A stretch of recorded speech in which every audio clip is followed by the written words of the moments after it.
Baggio Salvatore Campana, Taljan ta' 38 sena li ilu Malta sentej, inżamm arrestat wara li segwa tfajla ta' 15-il sena fuq tal-linja. Fil-qorti l-prosekuzzjoni spjegat kif il-każ seħħ is-sibt li għadda għal-ħabta tal-5:09 ta' filgħaxija meta Taljan segwa li tfajla sal-mellieħa fuq tal-linja li dakin ħin kienet vojta. It-Taljan ġie akkużat b'reati sesswali fuq il-pudur u ksur ta' kundizzjonijiet imposti mill-qorti fost oħrajn. L-isem ta' tfajla ma jistax jixxandar fuq ordni tal-qorti. It-Taljan wieġeb mhux ħati għall-akkużi miġjuba kontrih. Il-qorti ippreseduta mill-Maġistrat Joseph Mifsud ċaħdet it-talba għal-ħelsien mill-arrest.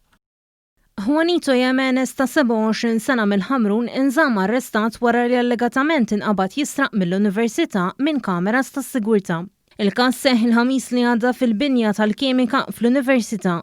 Meta l-ħabta ta' satejn ta' wara nofsinhar, allegatament ir-raġel ipprova jisraq drogi li kienu fil-binja għall-testjar, valuta aktar minn 2,300 euro. L-imputat naqas milli ħares il-kundizzjonijiet imposti fuqu mill-qorti fuq każ separat.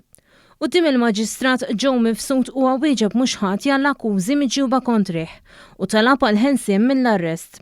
Il-qorti ċaħdet it-talba u laqgħet is-suġġeriment li l-akkużat jingħata l-għajnuna biex jindirizza l-problema ta' droga. Għall-imputat deru l-avukati Franco De Bono u Amadeus Kakija.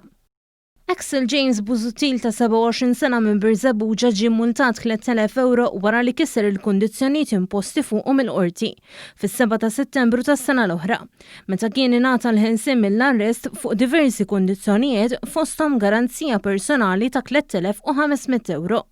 L-imputat weħel multa minflok sentenza ta' ħabs u l-Maġistrat Joseph Mifsud sostna li ngħatat din is-sentenza biex l-akkużat jingħata iċ-ċans jibda il-programm ta' droga.